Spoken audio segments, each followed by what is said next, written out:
নমস্কার। অনেক বাড়িতে বাস্তু করতে আমি দেখেছি যে বাড়ির মেন গেটের ঠিক ওপরে কোনো ঠাকুর দেবতার ছবি রাখতে।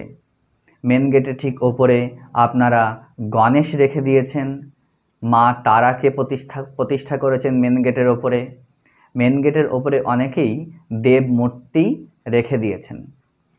আসলে মেন গেটের ঠিক ওপরে বা যে কোনো দরজার ঠিক ওপরে দ্বারপাল অবস্থান করে, কিন্তু ভগবানকে আপনারা বাড়ির দ্বারপাল বানিয়ে রেখেছেন।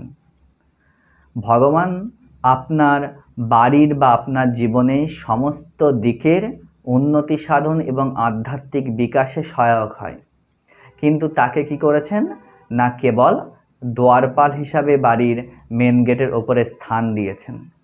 তাতে ক্ষতিটা কি হয়? বাস্তুর ক্ষেত্রে বাড়ির মেন গেটের ওপরে ঠাকুর দেবতার ছবি লাগানো থাকলে সেই গেট সম্পর্কে অত্যাধিক সচেতনতা বাড়িয়ে দেয়। আপনি শুতে বসতে সবসময় মনে করবেন যে ঘরের মধ্যে কেউ বুঝি ঢুকে পড়ল। আপনি তালা দেবেন, তবুও মনে হবে যেন তালাটা ঠিক দিয়েছি তো, আরেকবার টেনে দেখি। আপনি রাত্রে তালা দিয়ে শোবেন, শুতে গিয়েও মনে হবে তালা বা দরজা ঠিক লাগিয়েছি তো, আরেকবার উঠে দেখি। বারবার এমনভাবে দরজা সম্পর্কে, গেট সম্পর্কে অত্যাধিক মাত্রা অতিরিক্ত সচেতনতা বাড়িয়ে দেয়। আপনি যদি কোথাও বেড়াতেও যান, তবুও গিয়ে স্বস্তি পাবেন না। শুধু মনে হবে গেটটা ঠিক লাগানো আছে তো, গেট ভেঙে কেউ ঢুকে পড়ছে না তো, বা বাড়ির মধ্যে কেউ ঢুকে পড়ছে না তো, বাড়িতে কোনো চুরি হচ্ছে না তো। এমনভাবে বারবার বাড়ি সম্পর্কে দুশ্চিন্তা লেগেই থাকবে। যদি মেন গেটের ওপরে ঠাকুরকে বা ভগবানকে স্থান দেওয়া হয়, আপনি মেন গেটে যদি গণেশ রাখেন তাহলেও সমস্যা কি হয়? আমি অনেক বাড়িতে দেখেছি মেন গেটে গণেশ রাখলে বাড়ির ছেলেদের সাথে বাবার সম্পর্ক ঠিক থাকে না। বিশেষ করে বাড়ির বড় ছেলের সাথে বাবার সম্পর্ক আস্তে আস্তে তিক্ত হতে শুরু করে। পৌরাণিক কালে মা দুর্গা গণেশকে ঠিক এমনভাবে দরজায় দাঁড় করিয়ে দিয়েছিলেন আর বলেছিলেন ঘরের মধ্যে যেন কেউ না ঢুকতে পারে। ঠিক সেই সময় কি ঘটনা ঘটেছিল আপনি একটু খেয়াল করুন।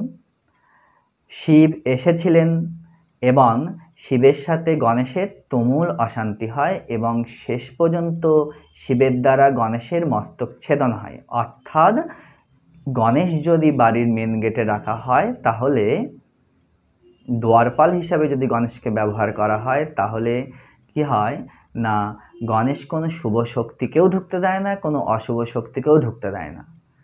এক্ষেত্রে পিতার দ্বারা সন্তানের কোনো অহিত হতে পারে।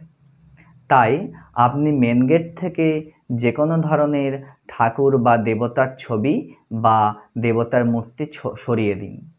তাহলে মেন গেটে আপনি কি রাখতে পারবেন না, মেন গেটে আপনি কোনো মাঙ্গলিক বা কোনো শুভ প্রতীক রাখতে পারুন। আপনি মেন গেটে রাখুন স্বস্তিক, মেন গেটের দুপাশে স্বস্তিক দিন, মেন গেটের ঠিক ওপরে ওং দিন, খুব ভালো কাজ করবে। এইগুলো ধাতু, কাঠের বা সরাসরি রং ব্যবহার করলেই ভালো। প্লাস্টিকের ওং বা প্লাস্টিকের স্বস্তিক লাগাবেন না, তাহলে দেখবেন মেন গেট অনেকটাই ভালো থাকবে এবং শুভ ফল দিতে শুরু করবে।